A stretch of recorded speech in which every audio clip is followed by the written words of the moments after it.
If you read the manga or even watched the anime, then this movie is somewhat more of the same just in live action.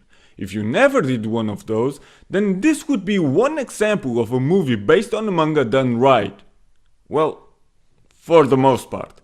Let's check it out. Kaiji tells a story about who else? Ito Kaiji, played by Fujiwara Tatsuya.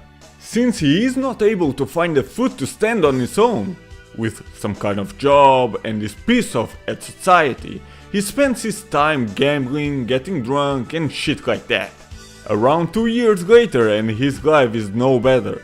Well, no wonder actually. And on top of that, a debt collector appears initially to collect his debt. But Kaiji instead is offered two options. 1. Either he pays his debt for the next 10 years, or 2. He goes to a cruiser to gamble and possibly pay his debt after only one night. Of course Kaiji goes to the cruiser and has the night of his life. That would be an example of a story that actually also criticizes the Japanese consumer culture and the suppression that continues to divide the lower and upper class. And that plays a big role in here throughout, even though mostly as a background thing that constantly accompanies the movie, and that is done good. With Kaiji at the center, you will see psychological fights that actually are suspenseful. Well, not as suspenseful as in the anime or manga, but still very suspenseful. The games themselves enter a gate between life and death, and that is always good to see if done right, and Kaiji does it right. But don't expect to see everything the manga and anime have done with Kaiji, because the movie, while being over 2 hours, isn't able to reflect everything and therefore it just focuses on some major points. And as a psychological thriller, this is not quite on par with the original material, of course. But what it does right, for the most part. They do a good job as well with the overall feel of the movie.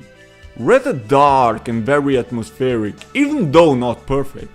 Some scenes could use some more, let's call it, craziness in it, to make more of an impact, but the lack of acts goes for the acting as well. While the actors did an overall good job in here, they are not over the top enough to make the source material full justice.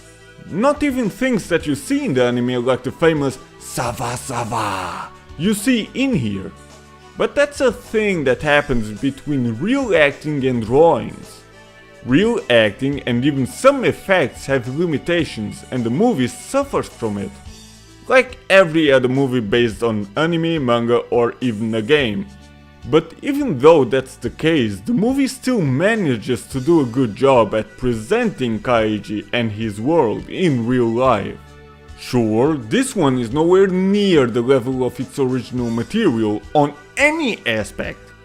But as a live action movie, I would still say this is one of the better ones out there.